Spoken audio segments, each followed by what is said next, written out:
Alors je sais que cette équipe ira loin. La France est en demi-finale après sa victoire face à l'Angleterre et ce match m'a donné raison que cette équipe, ce groupe, est construit très fort malgré les blessures. Ce groupe est fondé pour faire face aux obstacles de leur vie de footballeur et je sais que ce groupe sera fondé jusqu'à cette fin de la Coupe du Monde pour aller chercher cette troisième étoile parce que cette rencontre, malgré les difficultés qu'on a eu d'affronter les Anglais, qu'on n'a pas dominé toute la rencontre, je les ai trouvés en mode guerrier, à la limite d'une guerre mondiale. Je les ai trouvés exceptionnels. Pas tous, il y a des joueurs que je les trouve moins bien, mais j'ai trouvé l'équipe de France à hauteur de cette Coupe du Monde et à hauteur de ce rendez-vous des quarts de finale et d'une possible qualification en demi-finale contre le Maroc. Donc le drapeau que j'ai utilisé pour le match, fier d'être bleu, oui, je suis fier d'être bleu. Là il est rangé, je le garde précieusement au chaud pour mercredi. Si on gagne la Coupe du Monde, je le sortirai en vidéo. Donc j'espère pas porter chance. Mais là je sors ce drapeau. France. Parce que je suis fier de ma France. Je suis surtout fier de la France footballistique. Je suis fier de mon pays qui, je sais, qui iront loin dans cette Coupe du Monde et qui iront pourtant, potentiellement, faire le doublé de la Coupe du Monde 2018 et la Coupe du Monde 2022 4 ans plus tard. Antoine Griezmann a rayonné sur l'autre jeu lors de cette rencontre et il a été nommé homme du match. Et oui, parce que Antoine Griezmann, on était tous à le critiquer sur le début de la Coupe du Monde. Mais Antoine Griezmann, j'ai noté, depuis qu'on a dit qu'il avait fait un très mauvais match, je ne sais plus contre qui, contre la Tunisie ou contre la Pologne, j'ai trouvé une forte progression de la part d'Antoine Griezmann. Il a été exceptionnel ce soir.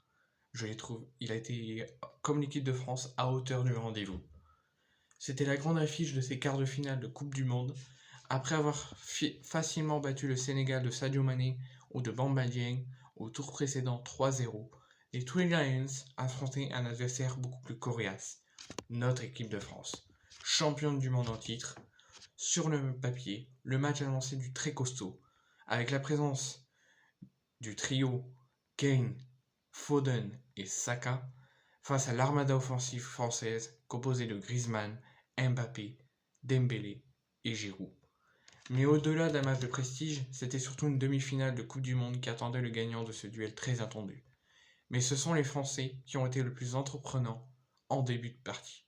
Avec le pied sur le ballon, les Bleus attendaient tranquillement d'avancer et sur une frappe lointaine de près de 40 mètres, Tchouaméni ouvrait le score à la 18e minute. Harry Kane a ensuite tenté de réveiller les siens, mais Lloris s'est montré décisif à 2 reprises. Et Lloris, il a été exceptionnel. Je l'ai trouvé incroyable. Certes, il a encaissé un but, il aurait pu en encaisser un deuxième, sur 2 pénaltys du même joueur, de son coéquipier à Tottenham, Harry Kane, mais je l'ai trouvé exceptionnel durant cette rencontre. Il a fait un match de dingue, à hauteur, une nouvelle fois, du rendez-vous. Les Français revenaient au vestiaire avec l'avantage, et avec une première période assez cohérente, encore une fois à la hauteur du rendez-vous, assez digne d'une équipe championne du monde en titre. Je les ai trouvés exceptionnels et méritent de mener à la mi-temps. Mais la deuxième période s'annonçait plus compliquée, et ce fut le cas, car l'entame des Bleus, l'entame de la deuxième période des Bleus fut malheureusement catastrophique. Les Bleus étaient encore sauvés par un Hugo Lloris incroyable, mais concédaient ensuite un penalty après une faute sur Saka. Une occasion transformée par Harry Kane, le plus dangereux, à la 55e. La défense française était alors en difficulté face à un Foden et Saka intenables, et quand ce n'était pas eux, c'est Maguire que je le critiquais beaucoup avant la rencontre parce que je savais qu'il allait faire un mauvais match, mais il m'a fait mentir, surtout en deuxième période. Il s'est montré dangereux de la tête à la 70e.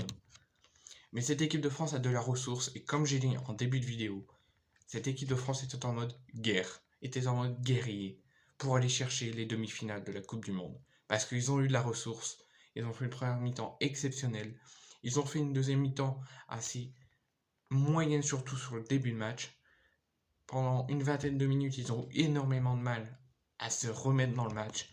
Mais les Bleus, je le répète, ont toujours de la ressource pour revenir.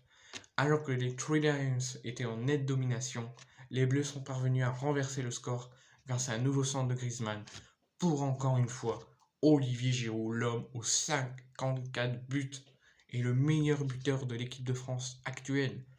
4e but en Coupe du Monde depuis le début de son mondial et 54 buts depuis qu'il est en équipe de France.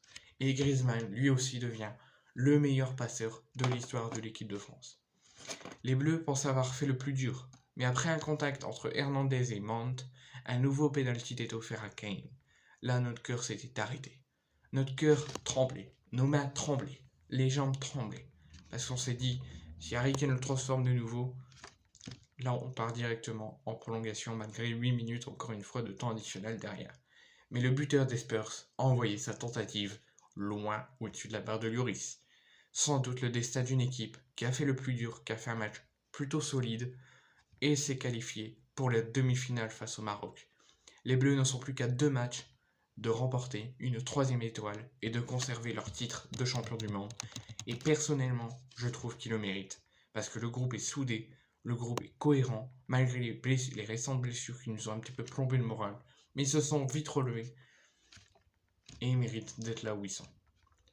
L'homme du match, moi je mettrais Hugo Lloris parce qu'il a été exceptionnel, il a sauvé à nette rencontre, à nette minute l'équipe de France. Il a été le sauveur de l'équipe de France. Plein de fois on aurait pu se rendre des buts et des buts et des buts. Et on ne se l'est pas pris grâce notamment à une défense très solide de notre part et notamment à un grand Hugo Lloris. Et je mettrai un deuxième homme du match, c'est Antoine Griezmann, que j'ai trouvé en très nette progression depuis la dernière fois qu'on a dit qu'il avait fait un très mauvais match. Sûrement un des meilleurs Français en première période. Le numéro 7 des Bleus a été au four et au moulin. Très bon défensivement. Ça, c'est sûr. De la première à la 90e, il a été très bon défensivement. Avec de nombreux retours salvateurs en début de rencontre, c'est aussi lui qui lance sa série de devenir le meilleur passeur de l'équipe de France pour la passer à Tchouaméni qui a marqué de plus de 40 mètres et qui a marqué son premier but dans une Coupe du Monde. Il a été le métronome de l'équipe de France grâce à son activité incessante aux abords de 2 surfaces de réparation. Un match taille partant pour le joueur de 31 ans. En deuxième période, il a été certes moins visible, mais ô combien important sur les rares offensives françaises, comme sur la nouvelle offrande qu'a délivré Giroud pour son 54e but.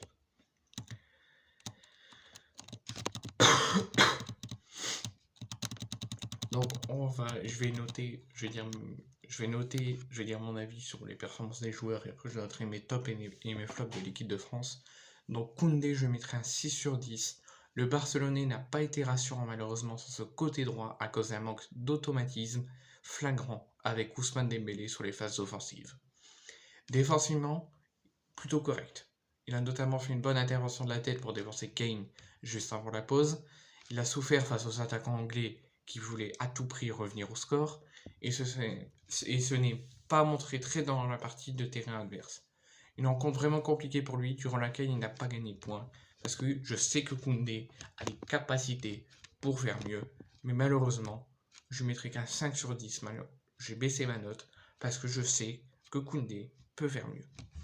Varane, encore exceptionnel, depuis son retour de blessure, lui qui pensait ne pas jouer cette Coupe du Monde, depuis qu'il est revenu, depuis qu'il a été sélectionné par Deschamps, il apporte une grande sécurité dans la défense française. La défense de l'équipe de France est montrée sereine et solide, mais notamment un grand Raphaël Varane. Sous l'impulsion du joueur de Manchester United, comme en témoigne son contrôle dans la partie du terrain adverse, sous la pression des attaquants adverses, alors que tous ses coéquipiers étaient montés, l'égalisation anglaise a semé le doute dans les têtes, mais la défense est effritée, mais elle a quand même réussi à ne pas sombrer pour éviter la défaite. Donc je suis assez fier de de la défense de l'équipe de France, et notamment de Raphaël Varane qui a été exceptionnel. Upamecano, je lui mettrai un 6 sur 10, voire même un 7, parce que le joueur du Bayern a réussi une belle intervention sur Saka en amont du but des Bleus à la 17e, et il a aussi perdu son duel face à Kane en se faisant avoir par sa feinte de corps. Il aurait pu commettre une faute très préjudiciable sur le joueur des Spurs, mais la VAR a donné raison aux Français.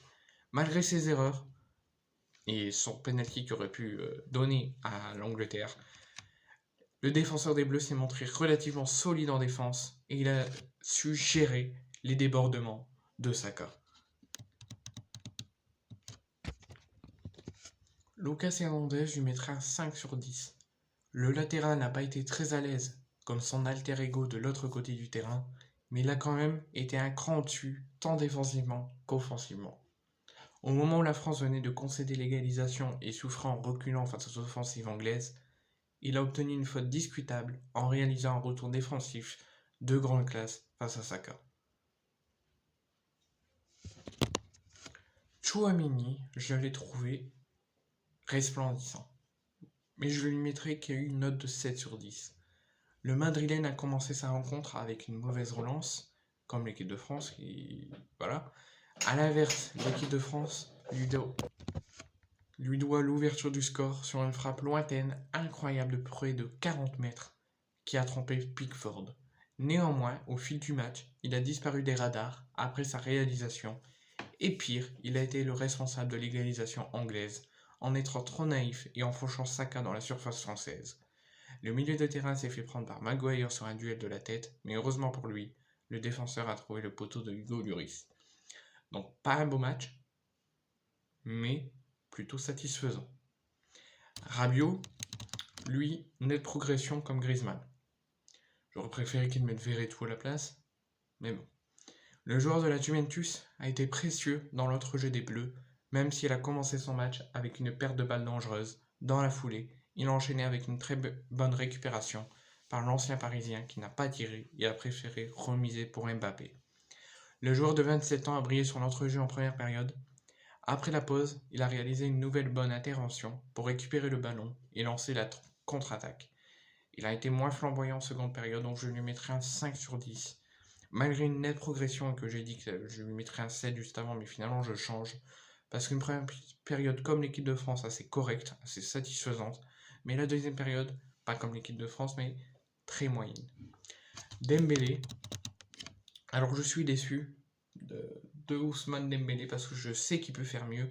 Et j'ai noté une baisse de progression pour Dembélé, donc je lui mettrai qu'un 5 sur 10. Le Barcelonais a commencé son match en montrant sa bonne entente avec Griezmann, avec une très belle connexion entre les deux joueurs. Il a été très impliqué, mais en manque de réussite. Il n'a pas eu le rayonnement escompté. L'allié virevoltant a simplifié son jeu, mais rien n'a fonctionné. Il a souvent semblé ne pas y croire en deuxième période, sur deux situations chaudes qu'il aurait dû mieux lire. Il a aussi obtenu un carton jaune sur un retour défensif. Il a été remplacé par Kingsley Coman à la 79e. Donc Dembélé est capable de faire mieux. Les derniers matchs que j'ai vus de l'équipe de France, je suis content de lui. Mais là, sur ce match, je suis déçu de la part de Ousmane Dembélé. Je sais qu'il peut faire mieux, je le répète, mais je suis très déçu de la performance d'Ousmane Dembélé. Pour Olivier Giroud, première période assez muet, quelques tentatives mais très peu. Deuxième période, très peu aussi, muet pendant près de 65-70 minutes, mais dans les 20 dernières minutes, il a commencé un petit peu à être précieux dans l'attaque. Et du coup, sur les 25 dernières minutes qu'il a tout tenté, qu'il a mis le coup d'accélérateur, là, il a réussi à marquer son 54e but. Donc je lui mettrai un 7 sur 10. Pour Kylian Mbappé, en venant à Kylian Mbappé que j'ai trouvé assez décevant.